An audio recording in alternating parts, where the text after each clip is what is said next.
20 अगस्त 2013 की सुबह महाराष्ट्र के पुणे शहर में चर्चित अंधविश्वास विरोधी एक्टिविस्ट नरेंद्र दाभोलकर सुबह सवेरे टहलने के लिए निकलते हैं। नरेंद्र दाभोलकर लंबे समय से महाराष्ट्र सरकार पर दबाव बना रहे थे कि वो जल्द से जल्द अंधविश्वास और काला जादू विरोधी कानून को पास करे। वहीं गोवा, महाराष्ट्र और कर्नाटक में प्रभाव रखने वाली सनातन संस्था दाभोलकर और इस कानून का विरोध कर रही थी। सनातन संस्था और दाभोलकर की महाराष्ट्र अंधश्रद्धा निर्मूलन समिति के बीच तर्क और धर्म के बीच की ये लड़ाई पिछले एक दशक से भी अधिक पुरानी थी, जहां दाभोलकर बाबाओं, पुरोहितों, नीम हकीमों, तांत्रिकों, मौलवियों और पादरियों के द्वारा चमत्कार के नाम पर ठगी किए जाने को एक्सपोज कर रहे थे, तो वहीं सनातन संस्था दाभोलकर को ही हिंदू धर्म विरोधी कहकर प्रचारित कर रही थी। एक तर्क की लड़ाई लड़ रहा था तो दूसरा कथित धर्म रक्षा की। सुबह के करीब 7:30 बज चुके थे। दाभोलकर ओंकारेश्वर मंदिर के पास के ब्रिज के पास पहुंचते ही हैं कि अचानक दो बाइक सवार आते हैं। दाभोलकर पर 4 गोलियां धड़ाधड़ बरसा दी जाती हैं। जिस समाज को सुधारने के लिए दाभोलकर ने अपना जीवन खपा दिया, उसी ने दाभोलकर की हत्या कर दी। दाभोलकर की हत्या का पहला शक सनातन संस्था पर आया। इसके बाद शुरू होती है जांच और पड़ताल, जो ढूंढती है एक सवाल का जवाब कि नरेंद्र दाभोलकर को किसने मारा, दाभोलकर की हत्या की साजिश किसने रची, कैसे पकड़े गए दाभोलकर की हत्या के गुनहगार, जानेंगे आज के इस एपिसोड में। पुणे में एक बड़े समाजसेवी नरेंद्र दाभोलकर की गोली मारकर हत्या कर दी गई। समाजसेवी नरेंद्र दाभोलकर की हत्या के विरोध में एक तरफ लोगों ने पुणे में अपने गुस्से का इजहार किया। दाभोलकर हत्याकांड में पुलिस को कुछ हिंदू संगठनों पर शक है। What is the state government saying about this murder? सिर्फ डॉक्टर दाभोलकर ही ऐसे नहीं है, कैडबरी आस्थापना है, बहुत सारे आस्थापना है, बहुत सारे व्यक्ति है कि जिन्होंने धार्मिक श्रद्धाओं को ठेस पहुंचाई है। डॉक्टर नरेंद्र दाभोलकर की हत्या से जुड़ा एक अहम सुराग सीबीआई के हाथ लगा है। नरेंद्र दाभोलकर की हत्या की वजह से महाराष्ट्र के पुरोगामित्व पर जो धब्बा लगा है वो कभी भी नहीं निकलने वाला है। नमस्कार, मैं श्याम मीरा सिंह। 67 साल के बुजुर्ग नरेंद्र दाभोलकर के बदन को छल्ली करके दोनों बाइक सवार हत्यारे मौके से फरार हो गए। वहीं दाभोलकर लगभग मृतावस्था में ही सड़क पर पड़े हुए थे। पास में ही दाभोलकर की साधना मैगजीन का दफ्तर भी था, जिसके माध्यम से दाभोलकर काला जादू और अंधविश्वास के खिलाफ लोगों को जागरूक करते थे। खून से लथपथ दाभोलकर के पर्स में एक फोटो और उनके संगठन महाराष्ट्र अंधश्रद्धा निर्मूलन समिति के लिखे एक चेक से उन्हें पहचाना जा सका कि सड़क पर खून से लथपथ पड़ा ये आदमी नरेंद्र दाभोलकर हैं। जिस वक्त महाराष्ट्र के पुणे शहर में दाभोलकर की हत्या हुई, उस वक्त राज्य में कांग्रेस और एनसीपी के गठबंधन की सरकार थी और पृथ्वीराज चव्हाण सीएम थे। इस घटना के तुरंत बाद ही सीएम पृथ्वीराज चव्हाण ने हत्यारों के बारे में जानकारी देने के लिए 10 लाख रुपए के इनाम की घोषणा की। रीति रिवाजों के अनुसार दाभोलकर का शव उनके गृह जिले सतारा लाया गया, जहां हजारों लोग उनके अंतिम दर्शन के लिए आए। महाराष्ट्र के सीएम पृथ्वीराज चव्हाण और राज्य के गृह मंत्री आर पाटिल भी दाभोलकर के अंतिम संस्कार में यानी कि अंतिम दर्शन के लिए सतारा पहुंचते हैं। अभी तक चारों ओर शांति छाई हुई थी, लेकिन जैसे ही आर पाटिल श्रद्धांजलि देने के लिए होते हैं, अंधश्रद्धा निर्मूलन समिति के एक कार्यकर्ता ने कहा कि प्लीज विधानसभा का स्पेशल सेशन बुलाइए और अंधविश्वास विरोधी विधेयक पास कराइए, जिसके लिए दाभोलकर ने ताउम्र लड़ाई लड़ी। असली श्रद्धांजलि यही होगी। दाभोलकर की हत्या के बाद राज्य भर में पनप रहे असंतोष के बीच अगले ही दिन महाराष्ट्र सरकार ने अंधविश्वास और काला जादू विरोधी अध्यादेश को मंजूरी दे दी। इस तरह ऐसा करने वाला महाराष्ट्र पहला राज्य बना जहां काला जादू, चमत्कार और नीम हकीमी के नाम पर ठगने वालों को सजा मिलने का कानूनी प्रावधान किया गया। इस अध्यादेश के बाद महाराष्ट्र में तांत्रिक क्रियाओं पर रोक लगाई गई। भूत भगाने की क्रियाओं को अपराध में डाला गया। डायन और चुड़ैल घोषित करके मानसिक रूप से बीमार लोगों के साथ की जाने वाली ज्यादती को, उसकी हिंसा को भी अपराध की श्रेणी में लाया गया। जिस दिन दाभोलकर की हत्या हुई, उसी दिन पुलिस ने शक जाहिर करते हुए कहा कि यह शायद एक प्लान्ड मर्डर है, क्योंकि हत्यारों को यह मालूम था कि दाभोलकर केवल सोमवार और मंगलवार के दिन पुणे में रुकते हैं। पुणे पुलिस की क्राइम ब्रांच ने पुलिस की 19 टीमें बनाई, जो पूरे राज्य के अलग अलग इलाकों में ऐसे लोगों और संगठनों की जांच करने के लिए भेजी गईं जो दाभोलकर को अक्सर निशाने पर लेते थे। दाभोलकर की हत्या के करीब 13 दिन बाद यानी 2 सितंबर 2013 के दिन पुलिस को पहली सफलता सीसीटीवी फुटेज से मिलती है। करीब 150 सीसीटीवी फुटेज को कलेक्ट करने के बाद 7 ऐसी फुटेज पुलिस को मिलती हैं जिनमें हत्यारों को आते जाते देखा जा सकता है। क्राइम ब्रांच के अनुसार इस इलाके में हत्यारे करीब 45 मिनट तक इधर उधर घूमते रहते हैं। ऐसे लगता था कि हत्यारे इस पूरे इलाके को बहुत अच्छे से जानते होंगे। हालांकि इन सीसीटीवी फुटेज से भी हत्यारों को नहीं पहचाना जा सका। इसी प्रकार महीने बीतते रहे, दिन बीतते रहे। दाभोलकर की हत्या के 5 महीने पूरे होने के बाद भी पुलिस को कोई बड़ा सुराग नहीं मिलता है। हारकर 17 जनवरी 2014 के दिन गृह मंत्री आर पाटिल ने पुणे पुलिस को अल्टीमेटम दे दिया कि या तो वो जल्द से जल्द इस केस को सॉल्व करे या महाराष्ट्र सरकार इसकी जांच पुणे पुलिस से लेकर सीबीआई को सौंप देगी। गृह मंत्री के अल्टीमेटम ने पूरे पुलिस विभाग को हिला दिया, क्योंकि ये पूरे राज्य की पुलिस की विश्वसनीयता पर सवाल था कि इतने बड़े मर्डर केस में 5 महीने के बाद भी पुलिस किसी एक आदमी को अरेस्ट नहीं कर सकी। 2 दिन के बाद ही पुणे पुलिस ने हथियारों के आर्म डीलर 24 साल के मनीष नागौरी और उसके 22 साल के साथी विलास खंडेलवाल को अरेस्ट कर लिया। पुलिस ने दावा किया कि हथियारों से जुड़ी बैलिस्टिक रिपोर्ट बताती है कि विलास खंडेलवाल से प्राप्त हुई बंदूक और दाभोलकर की बॉडी में पाई गई गोली दोनों एक हैं। ये दोनों ही आरोपी पहले से ही अन्य आपराधिक मामलों में भी ठाणे पुलिस की अरेस्ट में थे। बैलिस्टिक रिपोर्ट के आधार पर पुणे पुलिस ने इन दोनों को अपनी अरेस्ट में ले लिया। यहाँ ध्यान देने वाली बात यह है कि भले ही दोनों अपराधियों की बैकग्राउंड आपराधिक रही थी, फिर भी ये अरेस्ट उतनी विश्वसनीय नहीं लगी। ऐसे लगा कि दाभोलकर मामले में जो पुणे पुलिस की किरकिरी हो रही है और गृह मंत्री पाटिल ने जो अल्टीमेटम पुणे पुलिस को दिया है उसके दबाव में ये अरेस्ट की गई है। उदाहरण के तौर पर नागौरी और खंडेलवाल को 21 जनवरी 2014 के दिन जब अरेस्ट किया गया तो दोनों ने कोर्ट में दावा किया कि उन्हें महाराष्ट्र एटीएस के चीफ राकेश मारिया ने दाभोलकर की हत्या की बात कबूल करने के लिए 25 लाख रुपए का ऑफर दिया है। हालांकि बाद में हुई सुनवाई में दोनों ने राकेश मारिया पर लगाए आरोपों पर कहा कि ये सच नहीं है। ये बात तो उन्होंने भावना में बहकर कह दी थी। कुल मिलाकर दाभोलकर मामले में दोनों की अरेस्ट एक गुत्थी बनकर रह गई। आगे कुछ महीने चलकर इन दोनों को जमानत पर रिहा भी कर दिया जाता है और आगे कभी भी किसी भी चार्जशीट में इनका नाम नहीं लिया जाता। इसका मतलब एक तरह से महाराष्ट्र पुलिस ने दाभोलकर मामले की जांच को लेकर पड़ रहे दबाव और गृह मंत्री के अल्टीमेटम की वजह से इन दोनों को अरेस्ट दिखा दिया था, जिसे वो बाद में साबित नहीं कर पाई। इस कारण उन्हें जमानत मिल गई। इस बीच 4 मार्च के दिन बॉम्बे हाईकोर्ट ने दाभोलकर मामले में एक पीआईएल की सुनवाई की। इस याचिका में हाईकोर्ट से अपील की गई कि दाभोलकर मामले की जांच के लिए इस केस को अब सीबीआई को सौंप दिया जाए। इस पीआईएल को सुनते हुए बॉम्बे हाईकोर्ट ने पुणे पुलिस को केस डायरी की कॉपीज सबमिट करने के लिए आदेश दिया। अब लगभग माना जाने लगा कि जल्द कोर्ट इस मामले को सीबीआई को सौंप देगी। फाइनली 9 मई 2014 के दिन बॉम्बे हाईकोर्ट ने दाभोलकर मामले की जांच को पुणे पुलिस से लेकर सीबीआई को ट्रांसफर कर दिया। अब सीबीआई की बारी थी कि इस सवाल का सच जानने की कि आखिर नरेंद्र दाभोलकर को किसने मारा। इससे पहले पुणे पुलिस ने कोर्ट में यह भी कहा कि अभी तक इसके कोई ठोस साक्ष्य नहीं मिले कि दाभोलकर की हत्या में किसी कट्टरपंथी हिंदू संगठन का कोई हाथ है। वहीं महाराष्ट्र सरकार ने भी कोर्ट के आगे ये स्वीकार किया कि अभी तक इस हत्याकांड के असली मास्टरमाइंड को अरेस्ट नहीं किया जा सका है। दाभोलकर की हत्या के करीब 8 महीने के बाद भी जब पुणे पुलिस असली अपराधियों तक नहीं पहुंच सकी तो अंततः बॉम्बे हाईकोर्ट ने यह मामला अब सीबीआई को सौंप दिया। लेकिन इसी बीच केंद्र में सरकार बदल चुकी थी। नरेंद्र मोदी देश के प्रधानमंत्री बन चुके थे। सीबीआई इस मामले की अभी जांच ही कर रही थी कि महाराष्ट्र में दाभोलकर जैसी ही एक बड़े कम्युनिस्ट नेता की हत्या कर दी जाती है। इस कम्युनिस्ट नेता का नाम था गोविंद पानसरे। गोविंद पानसरे भी दाभोलकर की संस्था अंधश्रद्धा निर्मूलन समिति को सपोर्ट करते थे और नरेंद्र दाभोलकर के अंतिम दर्शन वाले दिन उनके गृह जिले सतारा गए हुए थे। गोविंद पानसरे को भी यह अनुमान नहीं था कि एक दिन उन्हें भी दाभोलकर की तरह ही मार दिया जाएगा। पानसरे जातिवाद को खत्म करने के लिए, इंटरकास्ट मैरिज को बढ़ावा देने के लिए अपनी एक संस्था चला रहे थे। पानसरे इतिहास के स्तर पर भी आरएसएस और अन्य हिंदू चरमपंथी संगठनों के खिलाफ लड़ रहे थे, जो शिवाजी को एक कट्टर हिंदू राजा की तरह प्रचारित कर रहे थे। पानसरे ने शिवाजी कौन होता नाम की एक किताब लिखकर कहा कि शिवाजी किसी खास धर्म और जाति के राजा नहीं थे, बल्कि वे किसान और मजदूरों के राजा थे जो सभी धर्मों का सम्मान करते थे। उनकी सेना में हर जाति और हर धर्म के लोग थे। वे मुस्लिम विरोधी नहीं थे, जैसा कि आजकल कुछ संगठनों के द्वारा प्रचारित किया जाता है। इसलिए आरएसएस और सनातन संस्था जैसे चरमपंथी संगठनों को पानसरे से चिढ़ थी। इसी बीच 16 फरवरी 2015 के दिन महाराष्ट्र के कोल्हापुर में पानसरे और उनकी पत्नी उमा सुबह टहलने के बाद अपनी सोसाइटी की तरफ लौट रही थी। तभी 2 बाइक सवार आते हैं और पानसरे के नजदीक आकर उन पर गोलियां बरसा देते हैं। कुछ महीने पहले ही पानसरे को भी एक पत्र ये धमकी देते हुए मिला था कि तुम्हारा भी हश्र दाभोलकर की तरह होगा, और हुआ भी यही।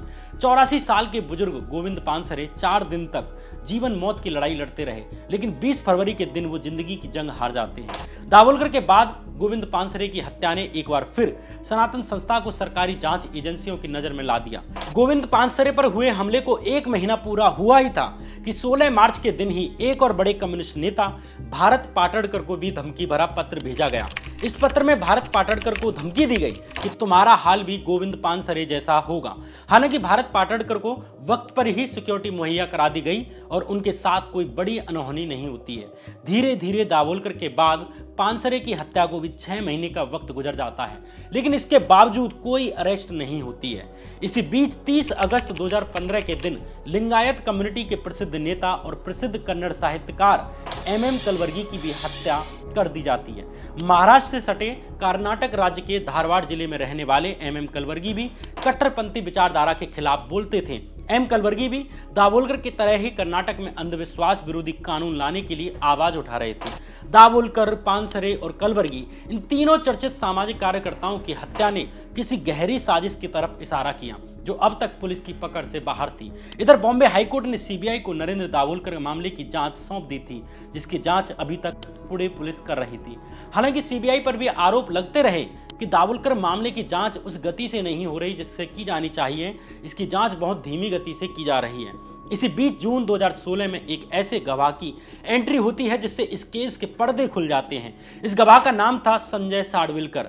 संजय साडविलकर की कोल्हापुर जिले में ही धातु की मूर्तियों की दुकान थी। विचार से हिंदूवादी सोच के साडविलकर सनातन संस्था के कुछ कार्यकर्ताओं के संपर्क में आता है। साडविलकर ने CBI को खुद जाकर बताया कि दाभोलकर की हत्या किसी और ने नहीं बल्कि सनातन संस्था के ही वीरेंद्र तावड़े ने करवाई है। अब आप सोच रहे होंगे कि आखिर किस आधार पर साडविलकर ने दाभोलकर की हत्या का जिम्मेदार सनातन संस्था के वीरेंद्र तावड़े को कहा। दूसरी बात कि दाभोलकर की हत्या 20 अगस्त 2013 में हुई थी, तो संजय साडविलकर को CBI के सामने गवाही देने में यानी इतना वक्त कैसे लग गया? क्यों उसने अगस्त 2013 से लेकर जून 2016 तक का इंतजार किया? इस सवाल का जवाब समाचार चैनल आज तक से बात करते हुए खुद साडविलकर देते हैं। संजय साडविलकर ने आज तक को बताया कि तावड़े से उसकी जान पहचान साल 2001 के करीब हुई थी। उनके विचार डॉक्टर तावड़े से मिलते थे, इसलिए कई समारोह में वे डॉक्टर तावड़े और अन्य हिंदू नेताओं के भाषण के आयोजन भी करते थे। संजय साडविलकर ने आज तक को बताया कि 2004 के बाद 2008 तक तावड़े उनसे मिलते रहे, लेकिन उसके बाद तावड़े उसे कभी नहीं मिले। 2008 के बाद संजय साडविलकर भी हिंदूवादी संगठनों के काम से दूर हो गए, लेकिन अचानक अप्रैल 2013 में डॉक्टर तावड़े उसकी दुकान पर आया और कहा कि उसे एक पिस्टल की हूबहू दूसरी पिस्टल बनवानी है। संजय ने भी हाँ कर दी। संजय साडविलकर ने बताया कि कुछ दिनों के बाद डॉक्टर तावड़े ने 2 कट्टरवादी हिंदूवादी युवकों का इंतजाम करने के लिए कहा और बताया कि किसी का काम तमाम करना है, हर एक युवक को 10 लाख रुपए भी दिए जाएंगे।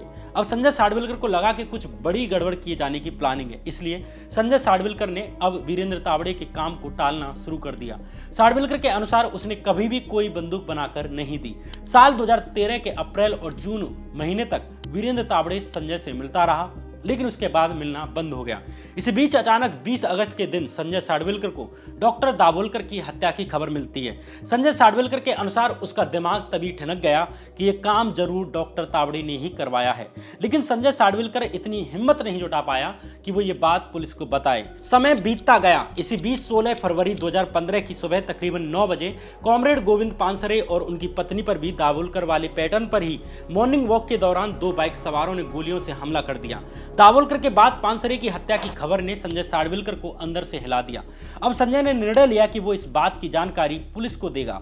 संजय साडविलकर के अनुसार उसने वीरेंद्र सिंह तावड़े की बातें एक पुलिस अधिकारी को बताई। दूसरे दिन CBI के अधिकारियों के साथ संजय साडविलकर की मीटिंग हुई। संजय ने CBI को भी इन दोनों हत्याओं के पीछे के राज को बता दिया और सनातन संस्था के वीरेंद्र तावड़े के ऊपर शक जाहिर किया। संजय साडविलकर के अनुसार ये पहली बार नहीं था जब सनातन संस्था के वीरेंद्र तावड़े ने दाभोलकर को टारगेट किया हो। इससे पहले भी तावड़े दाभोलकर के कार्यक्रमों में जाकर व्यवधान फैलाता था। साडविलकर के अनुसार सनातन संस्था के तावड़े और डॉक्टर दाभोलकर दोनों एक वक्त पर दोस्त हुआ करते थे। दोनों सतारा के रहने वाले थे, इसलिए कई बार दोनों को एक साथ भी देखा गया था, लेकिन वैचारिक मतभेद के चलते दोनों के रास्ते अलग अलग हो गए। और डॉक्टर तावड़े ने खुलेआम डॉक्टर दाभोलकर का विरोध करना शुरू कर दिया था। इंडिया टुडे की हिंदी वेबसाइट आई चौक के एक आर्टिकल के अनुसार संजय साडविलकर ने बताया कि 20 दिसंबर 2004 की बात है। डॉक्टर तावड़े ने उसे और कुछ अन्य साथियों को उनके साथ आने के लिए कहा। पता चला कि उन्हें डॉक्टर दाभोलकर के भाषण समारोह में रुकावट पैदा करनी थी। जिस समारोह में डॉक्टर दाभोलकर भाषण देने वाले थे, वहां डॉक्टर तावड़े और संजय साडविलकर अपने साथियों के साथ पहुंचे। कार्यक्रम के बाद जैसे ही डॉक्टर दाभोलकर अपनी कार की तरफ रवाना हुए, तावड़े, संजय साडविलकर और उसके साथियों ने दाभोलकर को रोका और गालियां दी, भला बुरा कहा और धर्मद्रोही कहकर हाथापाई भी की। इस बीच आयोजक दौड़कर आए और डॉक्टर दाभोलकर को छुड़ाया। संजय साडविलकर की इस गवाही ने सीबीआई को अब वो रास्ता दिखा दिया जो सीधे असली अपराधियों तक जाता था। फाइनली 10 जून 2016 के दिन सीबीआई ने सनातन संस्था के डॉक्टर वीरेंद्र तावड़े को महाराष्ट्र के रायगढ़ जिले से अरेस्ट कर लिया। सीबीआई ने तावड़े के मोबाइल फोन्स और सिम को भी अपने कब्जे में ले लिया। सीबीआई को तावड़े के फोन से कुछ पुराने ईमेल्स मिलते हैं। सितंबर 2016 में सीबीआई ने तावड़े के खिलाफ चार्जशीट दाखिल कर दी।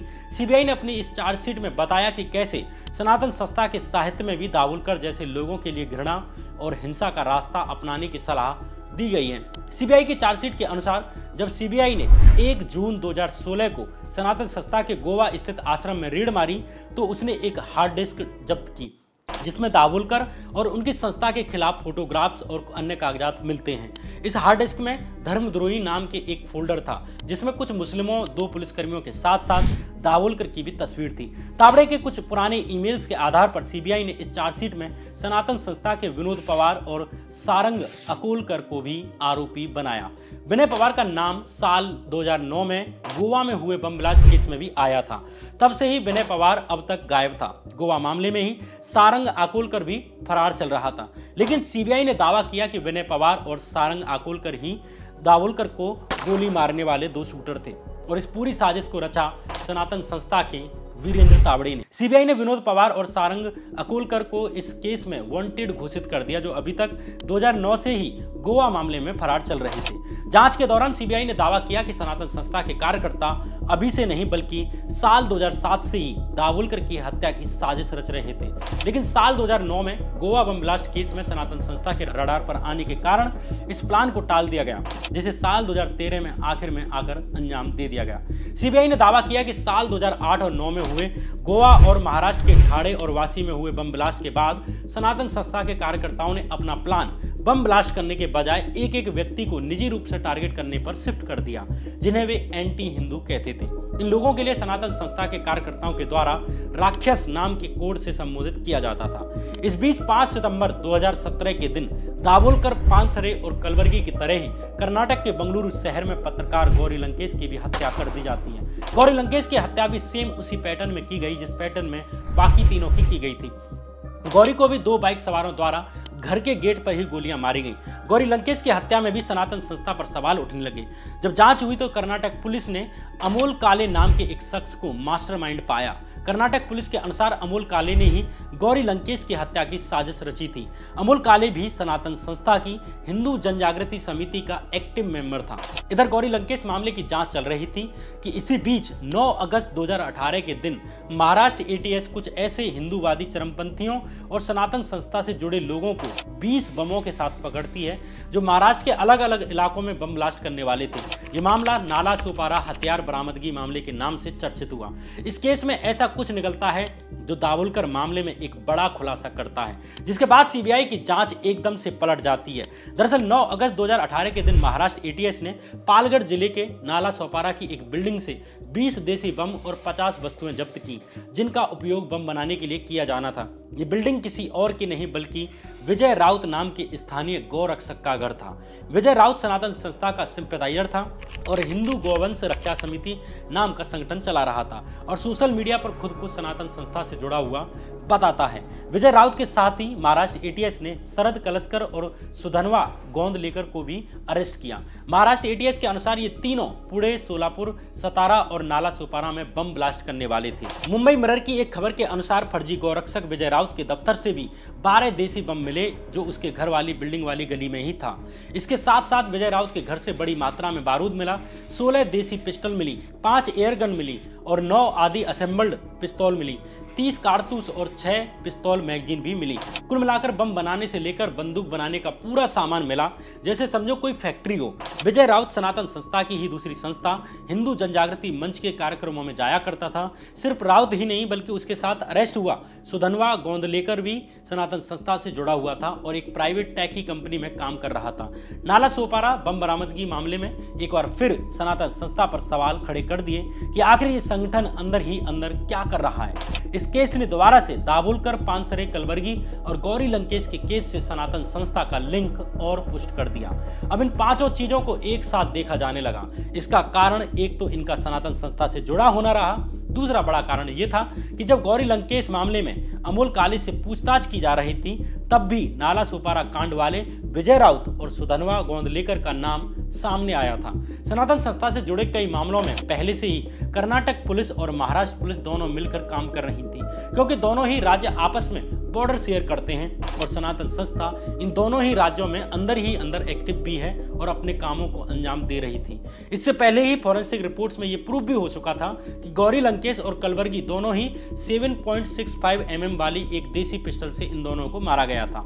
अब कर्नाटक पुलिस ने महाराष्ट्र पुलिस से नाला सोपारा कांड में बरामद हुई पिस्टल की फॉरेंसिक रिपोर्ट्स मांगी, ताकि ये देखा जा सके कि क्या ये गौरी लंकेश वाली पिस्टल से मैच खाती हैं। लेकिन नाला सोपारा बम बरामदगी मामले में सबसे बड़ा खुलासा किया इस केस में अरेस्ट किए गए तीसरे आरोपी शरद कलस्कर ने।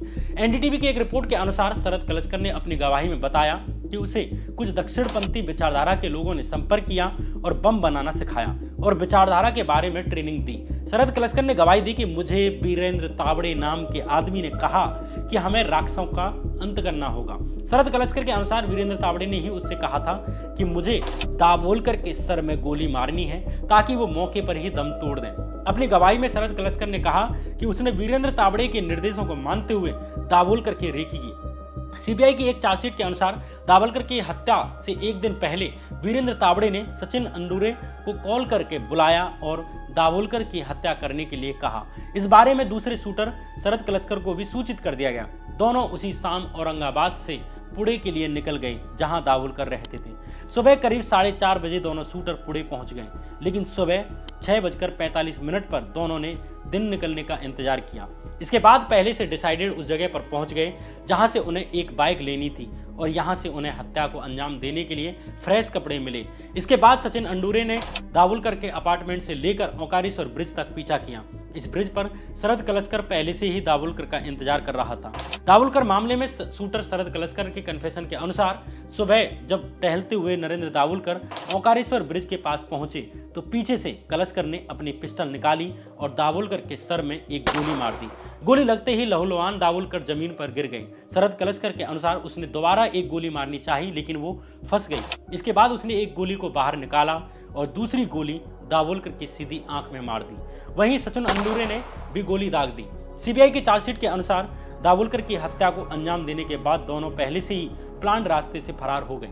इसके बाद शरद कलस्कर को घर पर छोड़ सचिन अंडूरे बाइक और इस्तेमाल हुई बंदूकों को पुणे की एमके स्ट्रीट पर दे आया। यही सचिन अंडूरे को अमोल काले मिला, जो गौरी लंकेश की हत्या में भी प्रमुख मास्टरमाइंड था।